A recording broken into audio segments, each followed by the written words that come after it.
Hello പ്രിയ viewers, ഇന്ന് 2024 December 25 ബുധനാഴ്ച. ലോകത്തിൻ്റെ നാനാഭാഗത്തുള്ള എല്ലാ മലയാളികൾക്കും എൻ്റെ ഹൃദയം നിറഞ്ഞ ക്രിസ്മസ് ആശംസകൾ നേർന്നുകൊണ്ട് ന്യൂസ് റീഡിംഗ് മലയാളത്തിൻ്റെ ഇന്നത്തെ വാർത്താവാഹിനിയിലേക്ക് എല്ലാവർക്കും സ്വാഗതം. തുടങ്ങാം. നിങ്ങൾ ആദ്യമായാണ് ഈ ചാനൽ കാണുന്നതെങ്കിൽ ആദ്യമായി സബ്സ്ക്രൈബ് ചെയ്ത് ഈ ചാനലിൻ്റെ വളർച്ചയ്ക്ക് മുതൽക്കൂട്ടാവുന്ന രീതിയിൽ സപ്പോർട്ട് ചെയ്യണമെന്ന് വിനീതമായി അഭ്യർത്ഥനയോടെ തുടങ്ങുകയായി. ഈ ദിനത്തിൽ നിങ്ങൾ കേട്ടിരിക്കേണ്ട പ്രധാന വാർത്തകളിലൂടെ മാത്രമാണ് കടന്നു പോകുന്നത്. വലിച്ചു നീട്ടാതെ, വലിച്ചിഴയ്ക്കാതെ വേഗം വാർത്തകളിലൂടെ കടന്നു പോകാം. കേരളത്തിന് പുതിയ ഗവർണർ. ആരിഫ് മുഹമ്മദ് ഖാൻ ബീഹാറിലേക്ക്, രാജേന്ദ്ര ആർലേക്കർ കേരള ഗവർണർ. കേരളം ഉൾപ്പെടെ 5 സംസ്ഥാനങ്ങളിലെ ഗവർണർമാർക്ക് മാറ്റം. സംസ്ഥാന ഗവർണർ ആരിഫ് മുഹമ്മദ് ഖാനെ ബീഹാർ ഗവർണറായി നിയമിച്ചു. നിലവിൽ ബീഹാർ ഗവർണറായ രാജേന്ദ്ര വിശ്വനാഥ് ആർലേക്കറാണ് പുതിയ കേരള ഗവർണർ.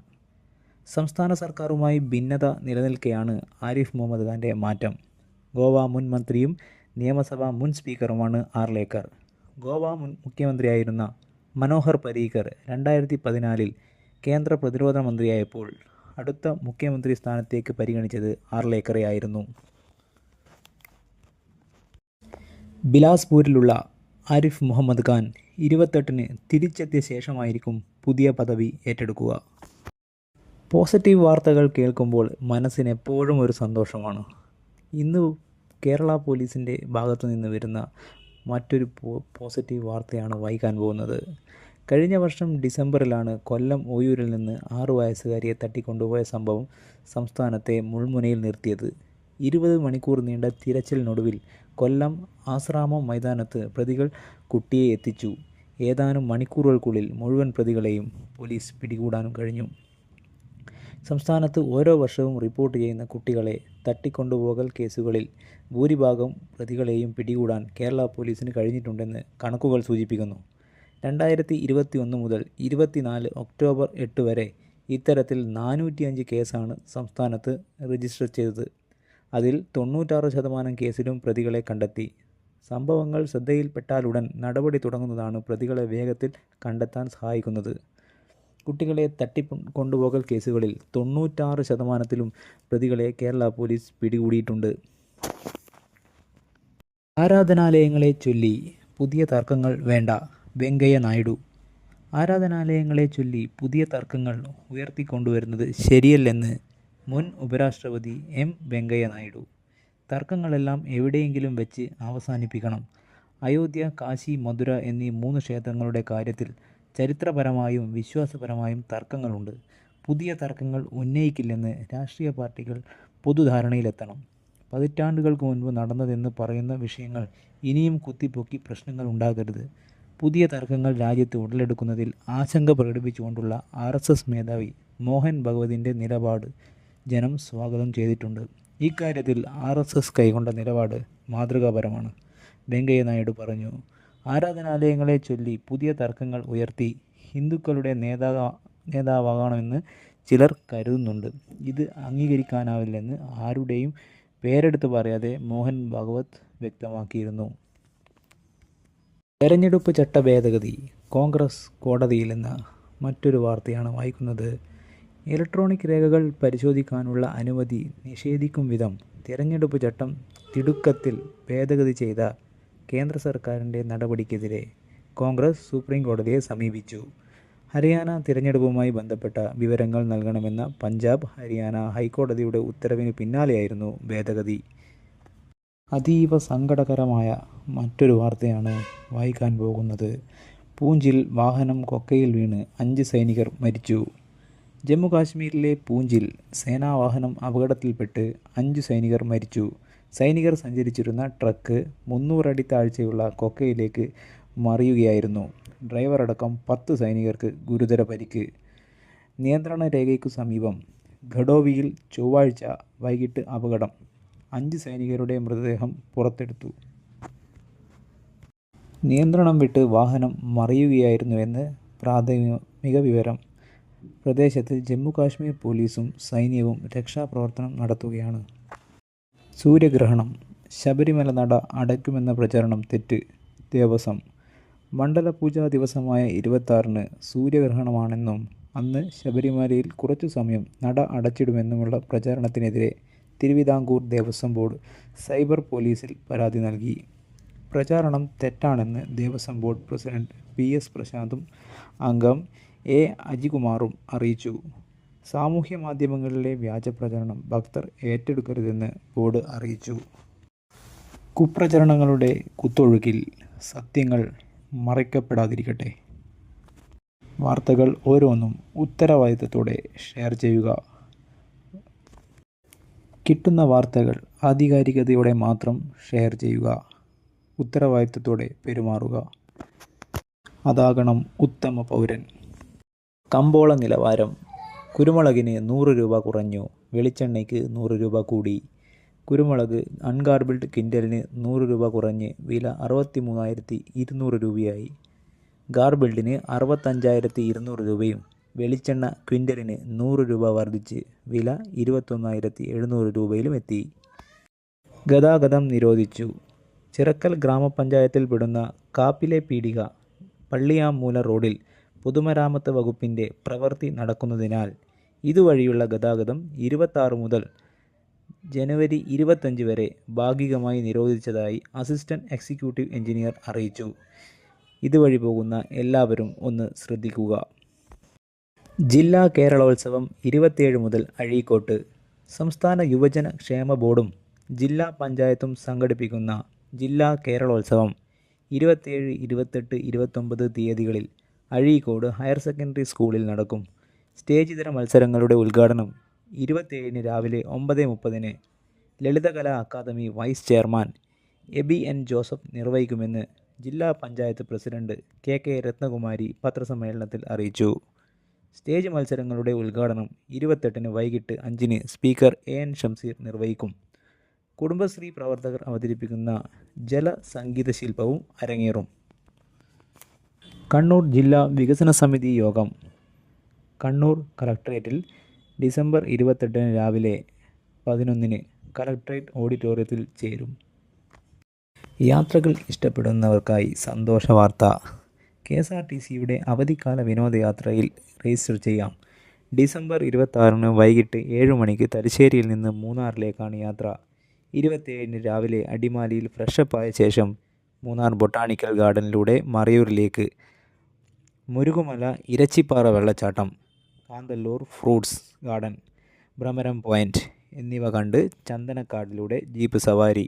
28-ന് രാവിലെ തലയാർ ടീ എസ്റ്റേറ്റും മൂന്നാർ സിഗ്നൽ പോയിൻറ്റും കടന്ന് ഗ്യാപ്പ് റോഡ് വ്യൂ പോയിൻറ്റും മലൈക്കള്ളൻ ഗുഹയും താണ്ടി ഉടുമ്പൻചോലയിലേക്ക്, അതുവഴി ചതുരംഗപ്പാറയിലേക്കും 29-ന് രാവിലെ തലശ്ശേരിയിൽ തിരിച്ചെത്തും. കൊച്ചി യാത്രയിൽ ആഡംബര കപ്പൽ യാത്രയാണ് പ്രധാന ആകർഷണം. 2-ന് രാവിലെ 6 മണിക്ക് തലശ്ശേരിയിൽ നിന്ന് കൊച്ചിയിലെത്തി നെഫർട്ടി ആഡംബര ക്രൂയിസ് കപ്പൽ യാത്ര.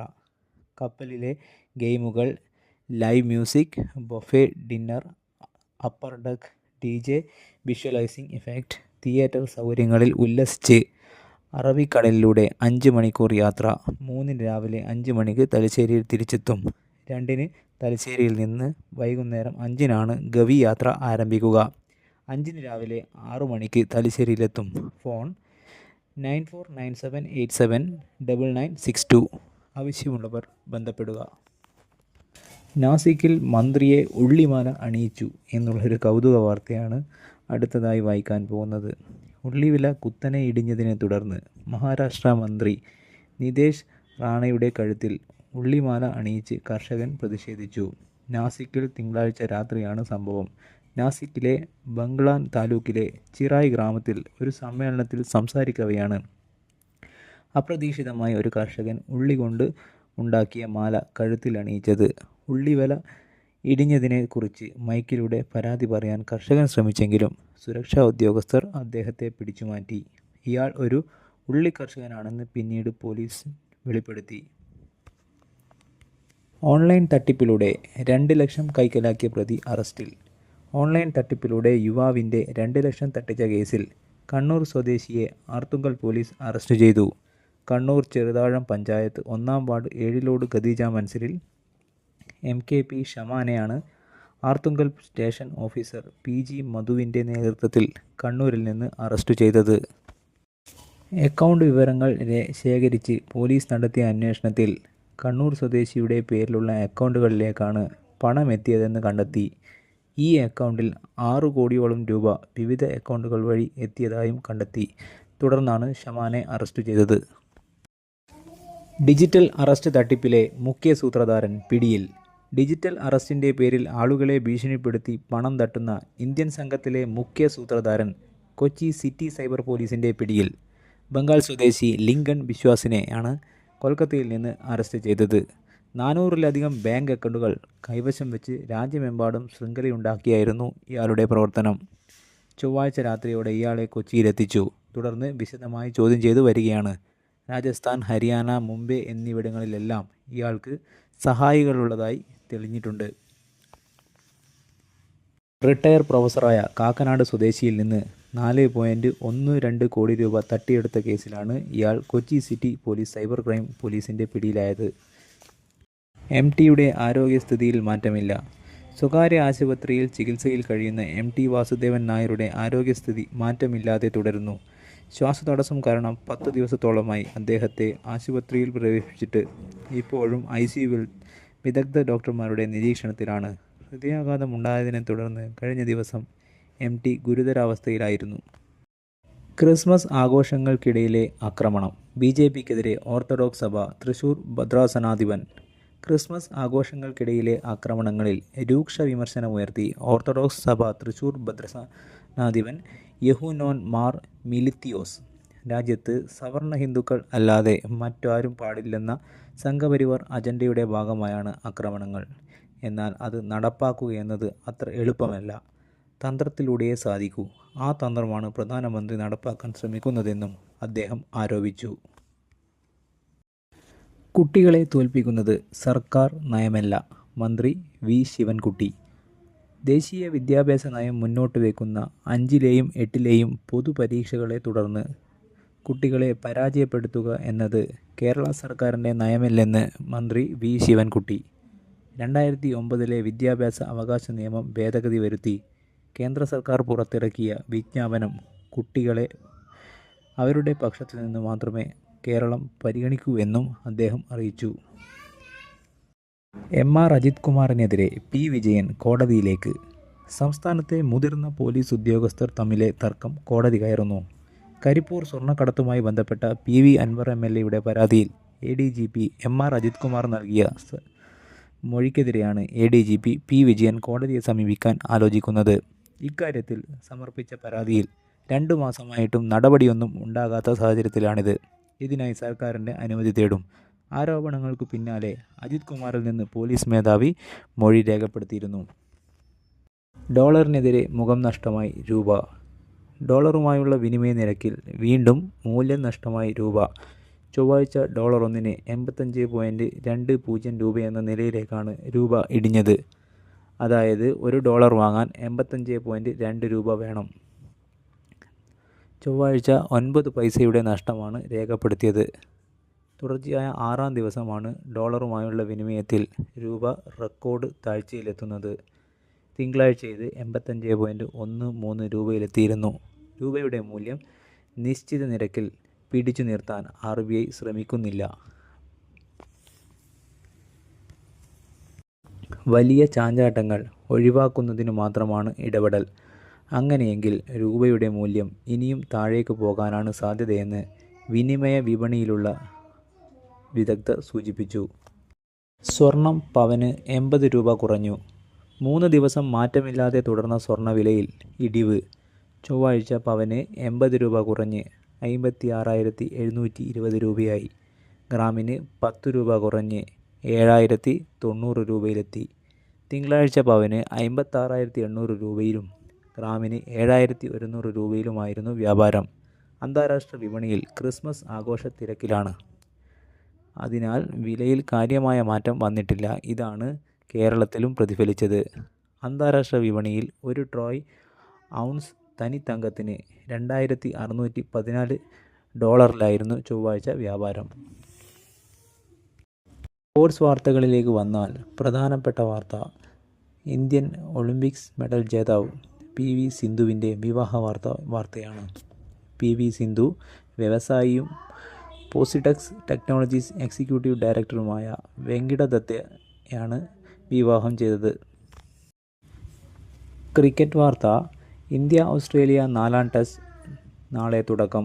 ബോർഡർ ഗവാസ്കർ ക്രിക്കറ്റ് പരമ്പരയിലെ ഇത്തവണത്തെ ബോക്സിംഗ് ഡേ ടെസ്റ്റിനിറങ്ങുമ്പോൾ ഇന്ത്യയും ഓസ്ട്രേലിയയും ഇടിക്കൂട്ടിൽപ്പെട്ട അവസ്ഥയിലാണ്.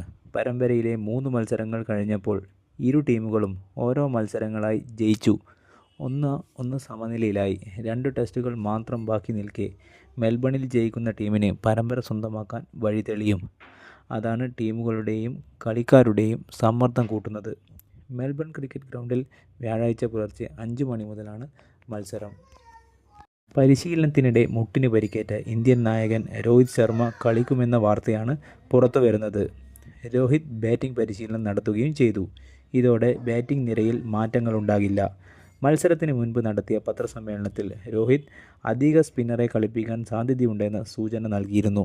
അങ്ങനെയെങ്കിൽ ഓൾറൗണ്ടർ വാഷിംഗ്ടൺ സുന്ദർ ടീമിലെത്തും. രവീന്ദ്ര ജഡേജയും ടീമിലുണ്ടാകും. നിതീഷ് കുമാർ റെഡ്ഡിയെ പുറത്തിരുത്താനാണ് സാധ്യത. പേസർമാരായ ജസ്പ്രീത് ബുംറ, മുഹമ്മദ് സിറാജ്, ആകാശ്ദീപ് എന്നിവർ സ്ഥാനം നിലനിർത്തും. Champions trophy മത്സരക്രമമായി. ഇന്ത്യ-പാക് പോരാട്ടം ദുബായിൽ. ചാമ്പ്യൻസ് ട്രോഫി ക്രിക്കറ്റിൻ്റെ മത്സരക്രമം പ്രഖ്യാപിച്ചു. ക്രിക്കറ്റ് ലോകം ആവേശത്തോടെ കാത്തിരിക്കുന്ന ഇന്ത്യ-പാകിസ്ഥാൻ പോരാട്ടം ഫെബ്രുവരി 23-ന് ദുബായിൽ നടക്കും. ഇന്ത്യയുടെ ആദ്യ മത്സരം 20-ന് ബംഗ്ലാദേശിനെതിരെയാണ്. ടൂർണമെൻറ്റിൽ പാകിസ്ഥാനാണ് ആതിഥ്യം വഹിക്കുന്നത്. ഇന്ത്യയുടെ മത്സരങ്ങൾ നിഷ്പക്ഷ വേദിയായ ദുബായിലാണ് നടക്കുന്നത്. 2 ഗ്രൂപ്പുകളിലായിട്ടാണ് മത്സരങ്ങൾ. ഗ്രൂപ്പ് എയിൽ ഇന്ത്യ, പാകിസ്ഥാൻ, ന്യൂസിലൻഡ്, ബംഗ്ലാദേശ് ടീമുകളും ഗ്രൂപ്പ് ബിയിൽ ഓസ്ട്രേലിയ, ഇംഗ്ലണ്ട്, ദക്ഷിണാഫ്രിക്ക, അഫ്ഗാനിസ്ഥാൻ ടീമുകളും കളിക്കും. ഫെബ്രുവരി 19-ന് കറാച്ചിയിൽ പാകിസ്ഥാനും ന്യൂസിലൻഡും തമ്മിലാണ് ഉദ്ഘാടന മത്സരം. മാർച്ച് 9-നാണ് ഫൈനൽ. ഇന്ത്യ ഫൈനലിലെത്തിയാൽ ദുബായിലാകും മത്സരം. അല്ലെങ്കിൽ ലാഹോർ കിരീട പോരാട്ടത്തിന് വേദിയാകും. സന്തോഷ് ട്രോഫി മത്സരത്തിൽ അപരാജിതരായി കേരളം. കളി തീരാൻ 1 മിനിറ്റ് മാത്രം ബാക്കി നിൽക്കെ നിജോ ഗിൽബർട്ടിൻ്റെ ഗോളിൽ സമനില പിടിച്ച കേരളം സന്തോഷ് ട്രോഫി ഫൈനൽ റൗണ്ടിലെ ഗ്രൂപ്പ് ഘട്ടം തോൽവി അറിയാതെ പൂർത്തിയാക്കി. 4 മത്സരം തുടരെ ജയിച്ച കേരളം അയൽക്കാരായ തമിഴ്നാടിനെയാണ് സമനില വഴങ്ങിയത്. തമിഴ്നാടിനായി ക്യാപ്റ്റൻ അലക്സാണ്ടർ റൊമേരിയോ സ്കോർ ചെയ്തു. ക്വാർട്ടർ ഫൈനൽ വെള്ളിയാഴ്ച കേരളം കാശ്മീരിനെ നേരിടും. ഇതോടെ വാർത്താവായനയുടെ ഇന്നത്തെ എപ്പിസോഡ് അവസാനിച്ചു. അടുത്ത എപ്പിസോഡിൽ കാണും വരെ നന്ദി, നമസ്കാരം.